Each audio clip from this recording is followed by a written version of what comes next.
Caitlin Clark. Caitlin Clark. Caitlin Clark. Caitlin Clark. Caitlin Clark. And the mythical mastery of Caitlin Clark continues.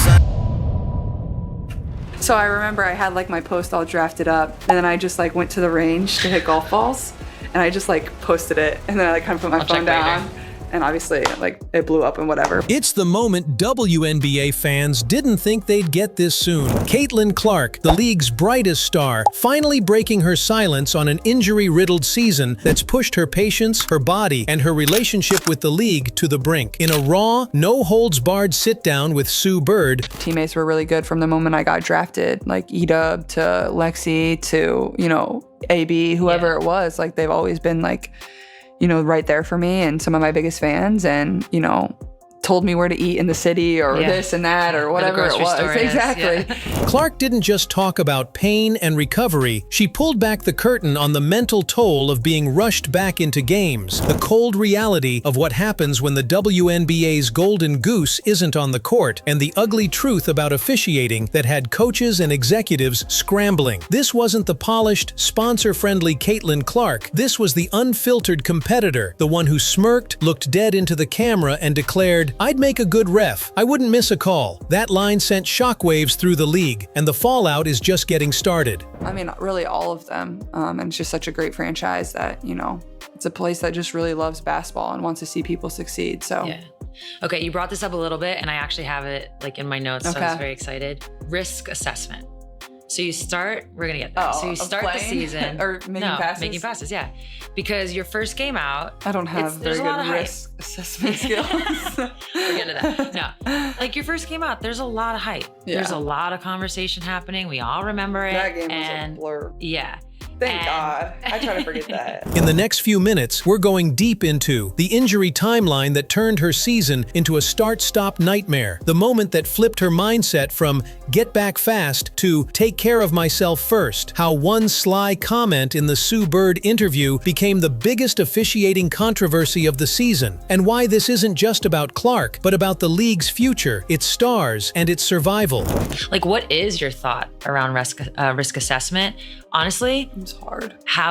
But how did a 10 turnover game not impact your ability to still go out and play make? Because I feel like that is what it is. It's a constant assessment. Well, I will say, I apologize to the team after that game. I felt really bad. It happens. Yeah. But I mean, like, I've had those games before, and I'm gonna have another 8 turnover game in my career. Like, that's... So here's my question to you. If you were running the WNBA, would you tighten officiating to protect stars like Clark, or keep the physical style that some say makes the league tougher? Drop your take in the comments, smash that like button, and hit subscribe to Her Hoops so you never miss the stories the league doesn't want you to hear. From the outside, Caitlin Clark's 2025 season was supposed to be the natural next step after a rookie year that shattered ticket sale records, boosted TV ratings, and put the Indiana Fever back on the national radar. But behind the highlight reels, her sophomore campaign has been a war of attrition. Just how I played, and like, people always try to make a big deal about that, and I bet if you like look up my turnovers in college, I bet I led the NCAA all time in turnovers in my career. Like, I'm not saying like this is the good thing to brag about, but like, I don't know, like, that's just how I play. You think it just comes with, in order to have the good? Yeah. And like, there's trade-offs. Yes, I can improve and get a lot better, and I understand that. And I feel like that's probably been one of the positives I've taken out of even this year. Obviously, I haven't been available as much as I would have liked, or, you know, it's been so hard stop and go, and it's hard to get in a flow. But like, even when I just came back this last time, like, I feel like I played some of my best like floor game. One injury after another, each more frustrating than the last. It started in the preseason with a left quad strain, nothing career-threatening, but enough to sideline her for 4 games and rob her of the early rhythm every player needs. When she returned, she looked like the Clark everyone expected, scoring in bunches, orchestrating the offense, playing with swagger, but that momentum didn't last. Do so many different things and like expose them for what they're gonna give you. And like, I remember, I think we played Phoenix right out of the break, I'm pretty sure. And the first shot I made was a 3 coming off a ball screen going to my right. Like, I just shot it. Like, I didn't think, I came off and I just shot it and it went in. And like, I remember, like, I was like, that felt good. Like, I just worked on that for a month. Like, nice, awesome, it works. Like, even like just in like that amount of time, like my confidence and like wanting to do it and just doing it, and like if it goes in, it doesn't go in, whatever, like I have to shoot it. Like that's just reality. Just weeks later came the left groin injury. 4 regular season games gone, plus the Commissioner's Cup final, a marquee event that the league wanted her in. By this point, her season was starting to feel like a game of musical chairs. Every time she got comfortable, the music stopped and she was out again. Then came the one that broke her patience. A right groin injury on July 15th. It wasn't just another setback, it was the tipping point. Clark had never missed a college game due to injury, and now she was being told to trust a body that kept betraying her. And all of this without the luxury of a proper training camp or ramp-up. She was being tossed back into mid-season game speed, expected to carry a playoff-hungry Fever team and the league's viewership at the same time. During this stretch, she watched the Fever go 8-5 with her on the court, compared to 9-9 without her. Numbers that tell the story no press release could. Attendance dipped, TV ratings dropped, and inside the locker room, everyone knew. When Caitlin Clark wasn't playing, the game itself felt different. In her interview with Sue Bird, she admitted that at first she felt pressure to rush back. But a text from her mom changed everything. "You've taken so much time for everybody else. You need to take time for yourself now." It was the kind of advice that sticks in your head, and it became the lens through which Clark started seeing everything differently. On paper, Caitlin Clark's 2025 season is about injuries. In reality, it's about something far more alarming: the system she's playing in. Every time Clark went down, the same domino effect played out. Attendance dipped, TV numbers dropped, the Fever's offense slowed, and the league's energy took a hit. That's not normal. That's not just losing a good player. That's the kind of chain reaction that happens when the entire business model is leaning too heavily on one person. And here's the part that should have WNBA headquarters nervous. Clark isn't hiding that fact anymore. In her talk with Sue Bird, she laid it out plainly. She was being tossed into Game 30 without proper conditioning, without a gradual return, and expected to produce like she hadn't missed a beat. That's not recovery. That's gambling with your franchise player's long-term health. But the physical breakdowns aren't just bad luck. Watch how teams guard her. This isn't tight defense, it's full-court traps, constant body contact, forearms in the ribs, hip checks off the ball, and collisions at the rim that would make a hockey coach wince. She's getting targeted, and the whistle? More often than not, it stays silent. That's where her now viral comment to Sue Bird, "I'd make a good ref, I wouldn't miss a call," lands like a grenade. She wasn't just making a joke. She was calling out what players and coaches have whispered for years. Officiating is inconsistent, and star players aren't getting protected the way they should be. The core problem isn't just that Clark is injured, it's that the league's most bankable star is taking more physical punishment than she ever did in college, with fewer protections, all while carrying an expectation to boost everyone's bottom line. The WNBA needs her on the floor, badly. But the very conditions of the game are making that harder and harder. Let's be clear, if Caitlin Clark can't stay healthy, the ripple effects won't just be felt in Indianapolis.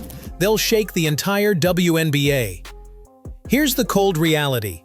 Attendance impact. In Clark's rookie year, the Fever averaged over 16,000 fans per game on the road.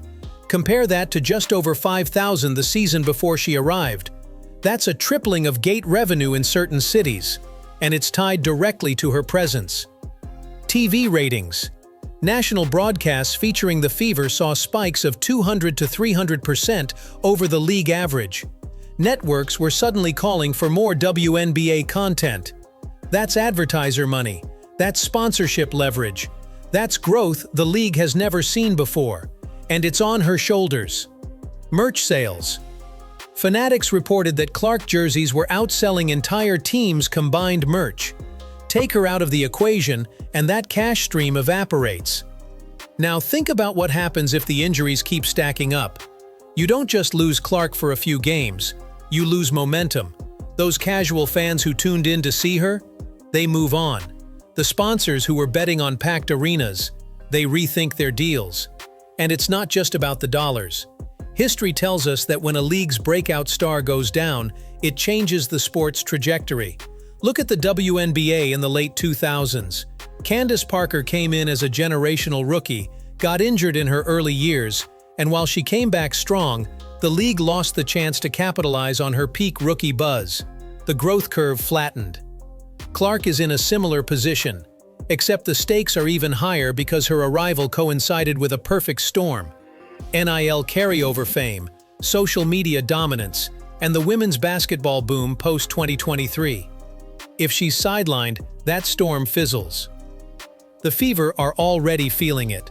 Without her, their offensive rating plummets into the bottom third of the league. They can't space the floor the same way. Opposing defenses collapse on Nalissa Smith and Aaliyah Boston. What was once a dangerous offense becomes predictable, and that's the nightmare scenario for the WNBA. Their golden ticket, their ticket seller, their TV magnet, is playing through constant physical tolls, and the system isn't built to protect her. Here's something most fans don't want to admit. The WNBA isn't Caitlin Clark's only option. If the grind, the injuries, and the constant physical pounding keep stacking up, there are plenty of doors she could walk through. And every rival, every agent, every league exec outside the WNBA knows it. First, the overseas factor. Europe and Asia have always been willing to throw money at top women's players. In Turkey, Russia, China, stars can earn 4 to 6 times their WNBA salary for a single season, with lighter travel and sometimes better player facilities. Diana Taurasi famously skipped an entire WNBA season when her Russian team paid her more to rest. Imagine what those offers would look like for Clark. Not just a shooter, but the most marketable women's athlete on earth right now. Then there's the endorsement pull. Nike, Gatorade, State Farm. These aren't small contracts. Clark's brand value means she could theoretically play fewer games in a less punishing league and still rake in more income overall. Less wear and tear, more off-court presence. And if she's healthy and visible, those brands wouldn't care where she plays. But the biggest pressure? Rival stars in her own league. We're talking about players like Sabrina Ionescu in New York, Kelsey Plum in Vegas, even Rhyne Howard in Atlanta. Players who've been carrying the torch before Clark came in, and now see her getting all the spotlight. Whether they admit it or not, there's a competitive pride factor. If Clark's absence opens the door for one of them to dominate the narrative, the WNBA's face of the league conversation could shift overnight. And let's be real, the WNBA itself is walking a tightrope. They want to protect Clark, but they also can't bend the schedule, rules, or officiating too much without sparking backlash from the rest of the players. That's where the Players' Union and the looming 2026 CBA negotiations come in. And that's a whole other battle brewing. Mini hook here. If you think this is just about basketball, you're wrong. This is about power. And inside the Fever locker room, even bigger tensions are starting to show. From the outside, it's easy to picture the Indiana Fever as one big happy family rallying around their young superstar. But inside that locker room, the reality is a lot more complicated. For starters, when you're the #1 pick, everything revolves around you. The offense, the media requests, even the practice drills. That kind of attention can quietly create resentment, even among teammates who smile for the cameras. Veterans who've been grinding in the league for years aren't always thrilled when a rookie's jersey sales and interview requests outnumber theirs 10 to 1. Then there's the Steph White factor. The head coach is under pressure from both the front office and the fan base to maximize Clark's output. But here's the catch. What's good for Clark's development isn't always good for team chemistry. If plays are constantly drawn to highlight one player, other starters can feel like they're reduced to supporting roles in their own careers. And the injury changes everything. Instead of Clark running the offense every night, other players are getting more touches, more shots, more chances to shine. That's great for their stats, but it also raises the question, when Clark returns, will they want to give that up? There's also the subtle body language moments, Side eyes in timeouts when Clark takes a contested three, visible frustration when she waves off a screen, even the occasional shrug from a veteran when a post-game interview only features Clark's quotes. Individually, those moments might seem small, but in a high-pressure, media-saturated environment like the WNBA, they add up. Mini hook, because here's the thing. Locker room tension doesn't just stay in the locker room. It bleeds into performance, rotations, and ultimately, the standings. And depending on how this plays out, the Fever's future could go in very different directions. Clark's rehab goes smoothly. She comes back sharper than ever, and the team's newfound offensive diversity from her absence actually helps them.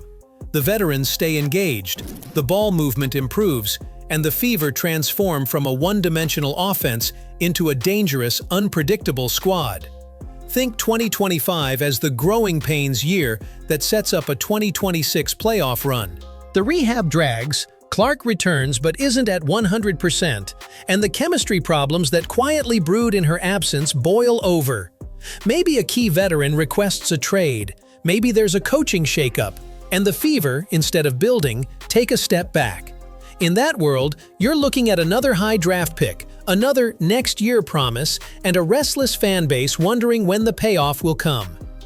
Clark returns mid-season, takes a few weeks to regain form, and the Fever hover around the playoff bubble. The team shows flashes of brilliance and also moments of frustration, but crucially, they gain the experience of navigating adversity. By the end of the season, the pecking order is clearer, the locker room tensions are manageable, and the Fever are set up for a real leap in year 3. Mini hook, because no matter which scenario unfolds, one truth remains. Caitlin Clark is the centerpiece. How she handles this moment will ripple through not just her career, but the entire Fever organization. So here we are, the Fever's season balanced on a knife's edge. Caitlin Clark's health, the veterans' buy-in, the coach's ending. Every decision from here on out is going to shape the next few years of this franchise. They can emerge stronger, tougher, and more connected, or they can crumble under the weight of expectations, injuries, and egos. And that's the beauty and the danger of this moment. Now it's your turn. Do you believe the Indiana Fever can weather this storm without Caitlin Clark at 100%? Or is this the kind of injury that changes the course of a season, maybe even a career? Drop your thoughts in the comments and let's get the debate going. Because one thing's for sure, we're going to remember how this season played out.